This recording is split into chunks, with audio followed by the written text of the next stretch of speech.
You know what it is. Unique Mac Audio, man. I'm here. Let me tell you another one, man. I got another one for you, man. I'm gonna tell you about one of the homies, you know what I mean? I ain't even gonna say what state he from, but the people that know, the people that don't know don't need to know, so don't ask nobody nothing. You know what I mean? If you need to find out, you know how to find out. You should have been there. You know what I mean? Not wishing prison on nobody. Well, we got a homie, man, that's, he going home in 2 weeks. He just did 14 years. He got a date. He on his way out the door. You know what I mean? He got an old head that he mess with all the time. You know what I mean? They share coffee together every morning. They get up, he get up and work out. He like to draw. He an artist, one of the best in the BOP. He drawing and all that. He doing his do. And, you know, so every morning, you know, he bring a shot of coffee or the old man bring a shot of coffee and they share it and all that. But then they got what they call inventory.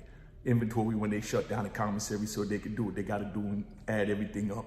You know what I mean? And, you know, get the little money right, you know, make sure everything right. So they shut down for like 2 weeks, you know, like every 90 days or something like that. So now it's a shutdown. So when they do that, they tell you ahead of time. So you know to go in, cop all your coffee, get your cookies, your zoom, your toothpaste, whatever you need. That's gonna last you for the 2 weeks if you're a week-to-week shopper. You know what I mean? So now they done bought all the coffee, they done shut down, then they had a lockdown right after the shutdown. You know what I mean? After the inventory. So now they got a lockdown after the inventory, and now coffee locals, dudes drinking more coffee when they on lockdown, and they drinking coffee while they was out for the 2-week inventory. So they ran out of coffee. So my man, he goes to his old head. My man young, he 30-something years old. The old head about 60-something years old. But they cool every morning. They get up, they the first ones up because everybody else sleep, but they old timers, they know how to do time. So, you know, the old head, you know, go get coffee from the young boy, you know what I mean? And, you know what I mean? And, you know, vice versa. So now, being that we was locked down, coffee getting, you know, getting shallow, and the young dude, he paints. So he stay up all night painting in the cell. You know what I mean? He paint a picture, you look like them joints, you know, you pay thousands of dollars for on the street. You know what I mean? But he doing it for people, family. You know, I was blessed to get a painting of him, you know, from him, of, you know, my family. But he go to the old head and he tell the old head, yo, let me get some coffee.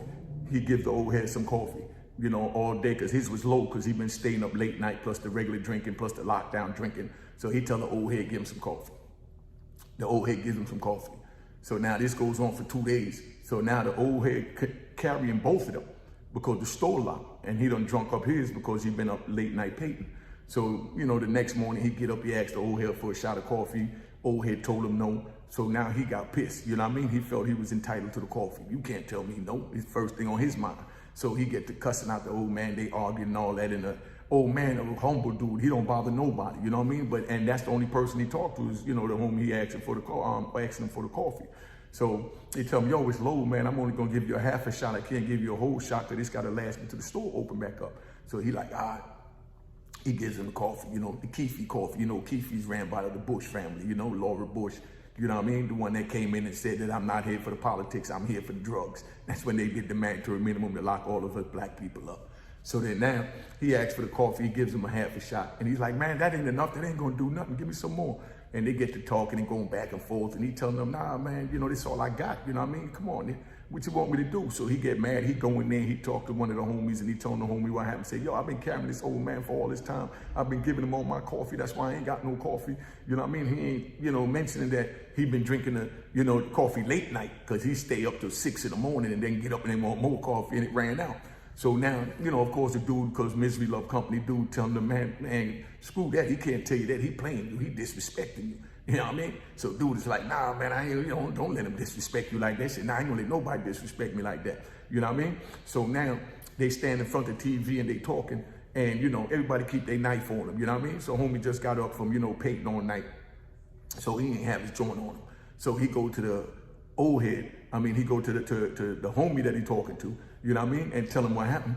And the homie slides him a knife in the day room on the TV, you know, by the TV. So he takes the knife, he go back out there and he confront the old dude and say, yo, how you gonna play me like that? You done drunk up all my coffee, now you acting up like that, da-da-da-da. And the old head is like, come on, big dog. I mean, yo, my joint is low. I gotta make sure it lasts, so I got something for me. I've been breaking bread with you the whole time, but you know, now I'm getting low, so I gotta ration it out so it lasts for me. And he said, man, yo, I think you playing me. And he cocked the knife back, boom, stabbed the old man in the neck. You know what I mean? The old man fell out, bled out, he died. Mind you, homie go home in 2 weeks. You know what I mean? So that quick, he done lost his date. You know what I mean? But the homie was already stressing a little bit because a couple of weeks before that, being that the homie stay up late night, you know, painting and all that. You know what I mean? When he got on his little paint clothes, he'd take them off and he'd tie the legs up on the, you know, on the pants, on his institutional pants, and he'll just stick the dirty clothes in the leg of the pants to make it, you know, a laundry bag. You know what I mean? To keep his dirty laundry. So he keep his dirty laundry in the beige khaki pants, you know, that he normally wears. So now the laundry done piled up. So now both of the legs is filled up. So police come in, do a random shakedown, and they find the pants that got the clothes stuffed in it. You know what I mean? So now being that they didn't like homie and they didn't want homie to go home, he did 14 years, he getting ready to go home. So what they do is they turn around and they lock him up for the pants, you know what I mean, having the clothes in it. They said that it was escape paraphernalia. You know what I mean? That he was making a dummy to put in the bed so he could escape. You know what I mean? So now they locked him up, they took his date, and they gave him another 58 days, you know, good time. 2 months he had to do. So in between waiting on that 2 months, that's where the coffee incident come in. So he had to stress from that, spill over to that, and all hell break loose. You know what I mean? So now he done lost his 58 days. He pissed at that. So being that he pissed at that, when the old head wouldn't give him the coffee, he done took the knife, went and stabbed him in the neck. You know what I mean? Now he goes to the hole. Now they grabbed me off the compound because, of course, they trying to make it dope related. So being that, you know, they had me down for allegedly selling all the dope on the compound. They come, they lock me up. So I'm in the hole. The next morning we go to rec. So me and the homie in the rec, and I'm asking like, yo, what happened? You know what I mean? So he ran the story down to me like I just told you, that he thought the dude was playing him because he always giving him coffee and whatever he need when he needed. Now he can't get nothing from him. Can you believe that? He can't get nothing from him. You know what I mean? So I said, yo, but that was your man. Why you stab him though, my nigga? You know what I mean? Dude 60-something years old, damn near 70 years old. I mean, this dude was about 6'7", 6'8". You know what I mean? The old head that he killed was like 6'7", 6'8". And, you know what I mean? And like about maybe 320 pounds, but he was in good shape. And all he did was walk with the youngin' and all that.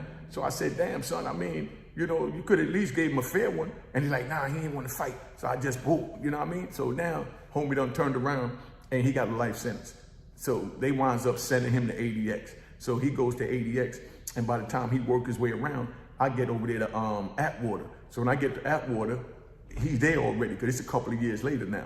You know what I mean? Because they sent me from Allenwood to Lum Park, then Coleman, Lee County, and, you know, around, and I made it back out west and all that. So now I run into him again, and he pulled me up. He's like, man, I can't believe I did that. I would have been home. You know what I mean? I would have been home. You know what I mean? So, you know, it's just to say, man, you know, you can lose your life for the simplest things in the penitentiary, man. For the simplest things you can lose your life for. You know what I mean? Over a shot of coffee. The whole bag cost $2.25. But when the store closed for 2 weeks and then they had a lockdown, pushed it back another week, and you ain't got no coffee. You know how you wake up with that attitude in the morning, you ain't got no coffee, or your girl wake up with an attitude because she ain't had her first cup of coffee. Well, that's what he was dealing with. The first cup of coffee, man, he wound up taking dude life. So I'm telling y'all this so the youngins know, man, that's how easy to lose your life. Don't make the choices we made to wind up in prison because it ain't worth it. You don't want to be subject to this bull crap. You know what I mean? So, you know, I ain't gonna be on here long. I just want to give you that story, man, about how a dude lost his life over a shot of coffee, man. When I say a shot, I'm talking about a spoon. They sell the shots by the spoon. You know what I mean? They take the little plastic glove, you know what I mean, like you get when you go in, you know, one of those little restaurants that you fix your own food, that little plastic glove. They take the fingers and they put about this much coffee in the finger, and they sell that for 1 stamp or 2 stamps. You know what I mean? Each stamp 25 cents, call it 50 cents. So now he lost his life over this much goddamn coffee, man. You know what I mean? So that's what you want in your life. Continue doing what you're doing. You know what I mean? And I'm telling you, it ain't worth it. You ain't trying to enter that world, because there's a whole bunch more stories I got to tell you, man. They never ended. But let me tap out on this one, man. Oh, yeah. Don't forget to subscribe. Y'all watching this, subscribe and like. Subscribe, like, and share. Don't forget, soon as this video go off, make sure you subscribe, man. And share this with somebody you feel needed. Cheers, cheers, toast the crime, toast the crime, the crime, the crime, the crime.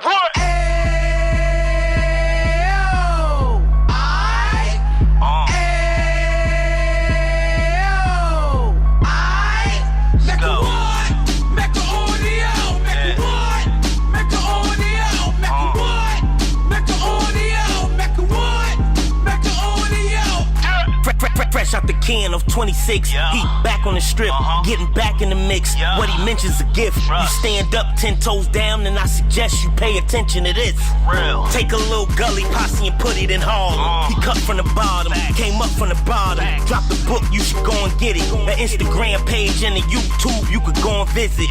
Then you could consider yourself LinkedIn. Sit front row and get Jews from a kingpin. How he went through it, so you ain't gotta go do it. To not pay attention would be stupid. Talking about a man that probably put your grandfather on. Probably the reason that him and your grams got along. A man that generated millions on the block, did his time, never squilling to the cops, make an audio.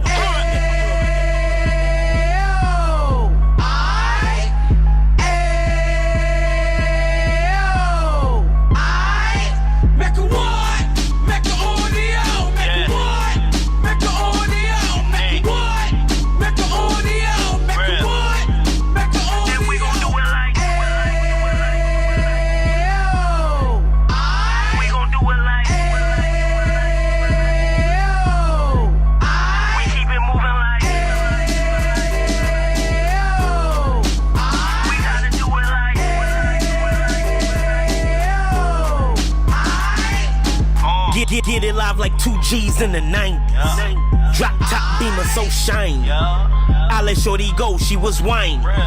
Treat her like my past, she behind me. Spend a couple bands on the Dapper Dan. You be back again, getting green like a Packers fan. No cap, it's a roaring uptown. They be whoring uptown, Dominican bust downs. Now we on the positive, we got a lot to give. Now he trying to stop the kids from being inoperative. So take heed, homie, lend a ear. He started in uptown, he gon' finish dead. But now it ain't about selling drugs, buying cars. It's about buying property to make the community yours. So we can give back to the youth them. Cause they the truth them. And bless up to all the root men.